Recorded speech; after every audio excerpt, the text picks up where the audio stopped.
My next guest is a very dear friend.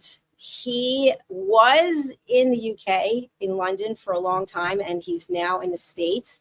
We have worked together in a number of capacities.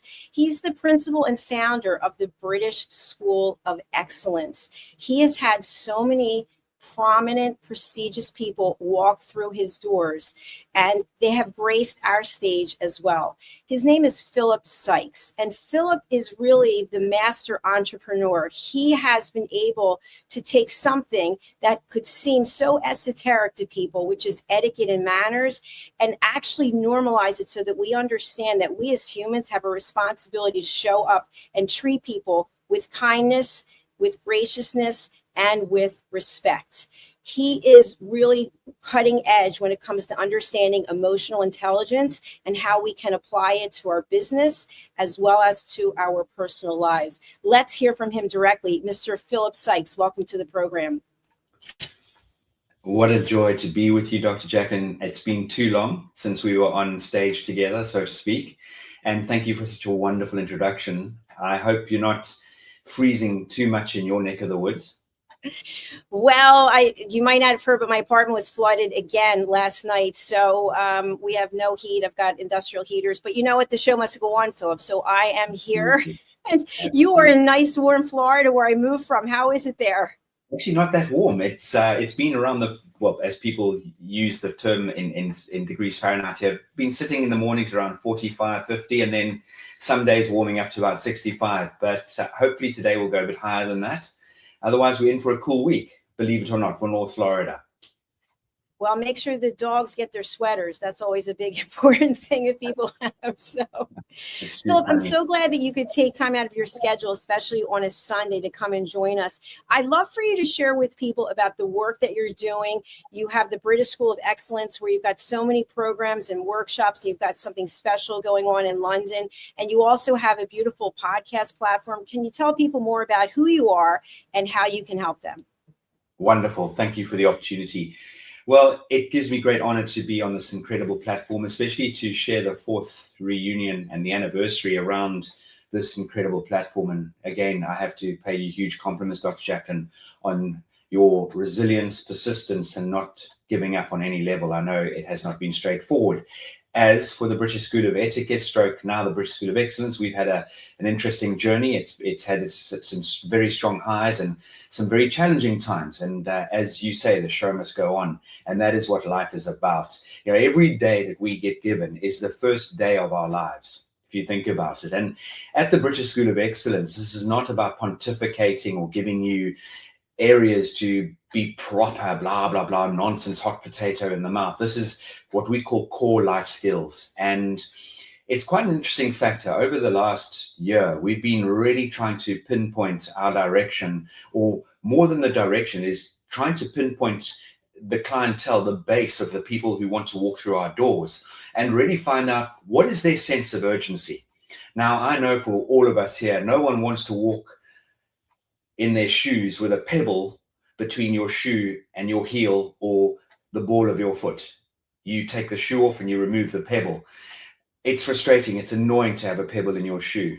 And this is where I use this sort of similarity, is what we deliver and offer is, if you have that pebble in your shoe, in other words, you're looking for building confidence, wanting to get that career path moving, wanting to get motivated to get a promotion, wanting to have better relationships with people around you, your family, your friends. Basically, it's what we focus on is creating dynamic, amazing human beings. If you really want to be in the top 1 to 2% in this world, what we deliver, what we offer, will give you those quintessential tools in order to help you step up. But that falls on you. If you have a headache, you go and take a headache tablet. If you cut your foot open, you go to the doctor and get stitches. We are in that business. We will solve your challenge. We will solve what you need in this world to elevate you in any direction that you want to go. And that's what we do here at our organization. Thank you so much, Philip. I really appreciate you sharing that. So, Philip, as an entrepreneur, you've had quite a journey yourself. And so we're talking today about the fact that there are highs and lows when you own a business, and there are a lot of things that happen that you can't predict. So any methodology or strategy that you have when the times get tough? You've got to keep reinventing yourself to Dr. Jacqueline, as you've done. There's no red carpet in this world. No one's had plain sailing in this world. So what I draw on is I surround myself with dynamic people, you being one of them, because we bounce ideas off each other. You and I have talked about many thoughts, and we've tried a few things that maybe didn't work the way we thought they might. The bottom line is surround yourself with dynamic people and people better than you.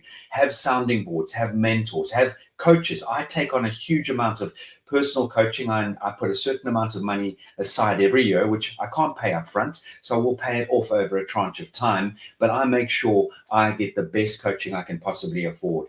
And that pays dividends, because when you are set in your business or set in your career, it's often that we can't see beyond what's, within 1 meter of ourselves, so to speak, as an analogy. And we lose out on areas that we could be going down and focusing on, rather than trying to be, as they use the analogy, everything to all people. You've got to become very laser focused. You've got to put time aside to create personal and professional development. Because if you've always done what you've always done, you're always going to do what you've always done. And this, for personal reasons and for business reasons, I'm very, very focused on and open to guidance and steering. And I will find the people in my life that I will ask permission. And I say, how would you guide me here? What advice would you share with me here? And that is really how I have managed to really find those moments where I felt, even personally, rock bottom, mentally and emotionally, and get these people and friends and coaches to give me that amazing platform. Thank you so much, Philip. I just want to say hello to Fred. We haven't seen you in so long, Fred. I thought I saw a comment from you somewhere, but I couldn't find it. Thanks for being here, Fred, who was one of our TV show hosts in the past. It's good to have you with us. Philip, you truly are global. The British School of Excellence is truly global. And so you have people from all over the world who are your clients. You've traveled the world. You've been a keynote speaker for some of the biggest brands in the world. What can you share with our audience who's looking to get into global capacity or keynote capacity? Great question. Dr. Jacqueline, for me, it's about building your network. And that is attending networking events and functions that suit your level. For example, if there's hypothetically a $50 entry fee for a networking event, or $500, which one are we going to choose? I would save up for the $500 and go there, because you're going to get a higher caliber and capacity of person going to those sort of events. A. B, find your industry that's specific to where you want to elevate yourself and network with those people. I mean, LinkedIn, I think, is underutilized by a lot of people. I really do. What's the worst that can happen? You reach out to people via LinkedIn, you don't get a response, so you send another LinkedIn message, and maybe they respond, maybe they don't. Never give up. And again, when it comes to addressing these opportunities, never say no. If someone says, Dr. Jacqueline, there's an event going on and we would really value your input for 15 minutes. Could you give us your time? Is there a value that I'm going to pay me? No, we can't pay you, but you can represent your brand. Yeah, I'll do it. And you go out there and you present and you give it your all, you prepare, and you never know who's sitting in that audience ever.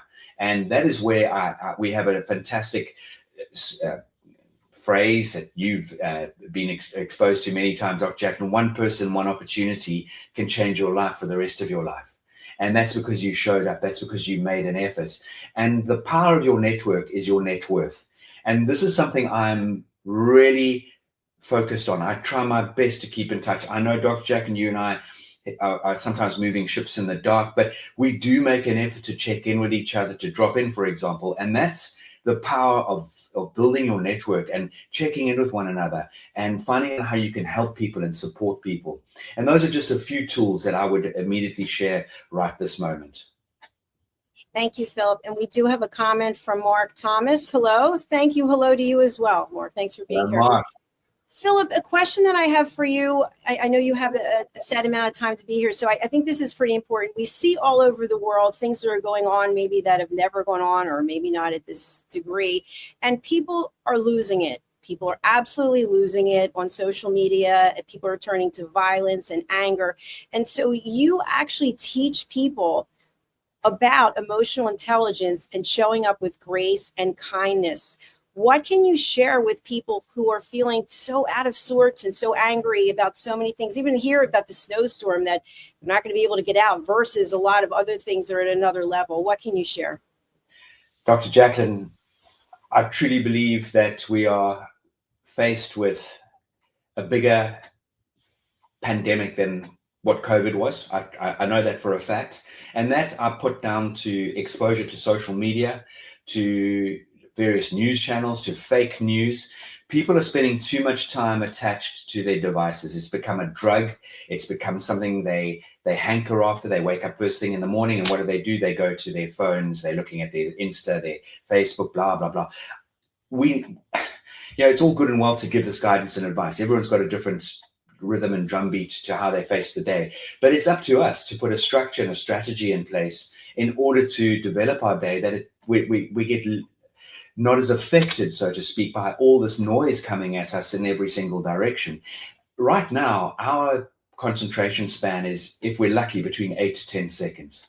And I found out a really fantastic or interesting statistic the other day. Why are movies and series and adverts reiterating the point 4 or 5 times, literally what the plot is or what the outcome is? Because we don't have the concentration level right now. So we're watching a TV program and you're on your phone and you re-engage, or you ask your partner, what did I miss? We have forgotten to understand the power and importance of situational awareness, of being grounded, of really using the time that you've got with the people you've got without any distractions. Now, I was saying to Kerry, my wife, the other day, wasn't it incredible when you went to the beach together when we were growing up? We hung out together, we chatted, lovely Mark Thomas, who said hello there all the way from South Africa. We had connection with each other. There wasn't a moment of distraction, apart from maybe as a young lad seeing a beautiful young lady walking down the beach and eyeing out someone that looks really lovely that you could be attracted to. Honestly, jokes aside, we were so much more grounded. I'll never forget going on holiday. This is another thing we raised. If we went on holiday, we went down the south coast of South Africa to South Rim a lot. My dad never was interrupted once by his company. 2-week holiday, he was senior managing director of the firm. He was untouchable. There was no one that could get hold of him. No cell phones. There wasn't a fax machine. There wasn't even a telephone at the beach cottage we used to rent. So people out there in this world, get off your social media. Parents listening to this, do not allow your children near social media or even give them a phone until they're 15, 16, 17 years old. Thank you, Philip. So one thing I'd like to have you address, because you and I both have businesses that are on social media in some regard. So how do people temper how much they're going to watch and when they're watching, when they're not? For me, it's about structuring your day. It really is, because procrastination, we all have it within us. And I was a brilliant procrastinator many, many years ago. I think I have a tendency to waver, but it's about structuring your day and giving yourself those areas of when you do engage with your phone and your social media. Same with business. Turn your phone off while you're working on a project, because inevitably the phone rings or there's a ping and you're drawn to your phone, and all of a sudden it interrupts your train of thought, it interrupts your workflow, and it might be something that is absolutely irrelevant, but all of a sudden you start thinking about it. Structure your day. Give yourself half an hour in the morning or after your breakfast, and then half an hour maybe at lunchtime, and half an hour in the evenings. And something that I think we're all bad at, looking at our phones before we go to sleep. That's TV. Any of these with the blue light and all these distractions is not good for our brains. We need to restore our brains. There's a fantastic Dr. Amen here in the United States of America. If anyone is interested in someone who can dig deep into our psychology and what we should and should not be doing, follow Dr. Amen. He is phenomenal.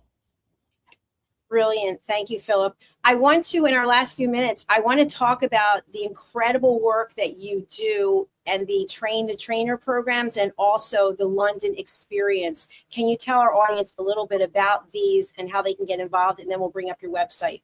Certainly. Well, we had our first Train the Trainer live in the United States of America, North Florida, Ponte Vedra, Jacksonville, which was phenomenal. We had, I think it was 8 incredible powerhouse females in the room and 7 amazing women on Zoom.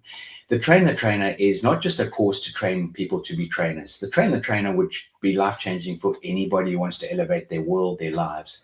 The Train the Trainer is delivered 5 days. It's a 6-7 hour day each day. It's intense. It's full on. We have incredible guest coaches coming in. For example, Adam Woods, understanding how to elevate yourself behind the camera confidence. We have Leanne coming in and taking you on a journey about your personality traits and understanding the power and importance of understanding one another's personality traits in business, in our relationships. And we really take a deep dive into the importance of emotional intelligence, the power of etiquette and manners, and how to present ourselves, how to show up every single day for ourselves, because it starts with us. In other words, the first thing we open up on Train the Trainer and we get people to write down is, I am my brand. And I'm going to leave people thinking about that, because ask yourself, am I my brand? How am I showing up? Because if you don't brand yourself, people will brand you. And then our London experience is just a phenomenal learning opportunity. It's an immersement going into some of the most incredibly dynamic department stores, not even department stores or shops that have been around for 9 generations in the same family, having coaching and training, experiencing exquisite English afternoon tea, going on the British Pullman train, which is over 100 years old, the royal family used to travel on it. It is just an opportunity to see something from a completely different angle. And while you're doing that, you're embracing every part of London and the outskirts of London, as well as understanding the power behind emotional intelligence, etiquette, manners, customer excellence, and customer service. And I just want to share personally that not only am I certified by the British School of Excellence, but I was asked to present setting boundaries and asking permission, which was truly an honor, Philip. And I got to attend the London experience, and everything was top notch. So you and your team are doing an outstanding job. What you have done to take something that people think of as posh, not interested, you have made it a priority. So thank you for doing that, because what the world needs now is more of Philip Sykes and the British School of Excellence. That's very kind. That's so kind. You're most welcome. Let me share your website before you leave us today. Here it is. Tell people what they need to know and where to go. Yeah, it's a brand new website. We won an award last year for being the most outstanding etiquette and emotional intelligence school in the United Kingdom. That was awarded in the United Kingdom. It's a website for you to learn from. It's a website for you to connect and engage with. We have an e-learning platform. People can download e-learning courses. We've recently just launched a subscription model, and it's a very low barrier to entry with huge value. The website will share with you all the programs and courses we offer, predominantly Train the Trainer. That's our core focus. We have just launched our 3-day Children Train the Trainer coaching program, where anyone out there who really wants to focus with children and teenagers, which, let's put it very, very clearly, are the future. They are the beautiful, gorgeous individuals that we can guide and steer and positively influence them to be better, amazing, wonderful people. And that training program for people who are doing Train the Trainer, who want to work and engage with children is launched and will be going live very, very soon. There are beautiful testimonials on there. You know, if I were to share, same as you, Dr. Jackman, you were the best at what you did in the world, no one's going to believe us. I think for us, we're very blessed with testimonials from all walks of life, all parts of the world. And it is a true honor to serve the world. It really and truly is. Philip, I can't thank you enough for being here. It's so good to see you, and I'm so proud of you and everything that you've accomplished. For people who don't know, Philip and his family made a major move from one country to the other, and so now residing in the beautiful state of Florida. And I know it took a lot. It took years. It took patience. It took dedication and determination. So I really thank you, and I look forward to seeing what you and your team are going to be doing next. Thank you so much, and have an amazing day. What an incredible job you're doing, and just keep that momentum and that motivation going. Thank you so much. Take care. Bye for now.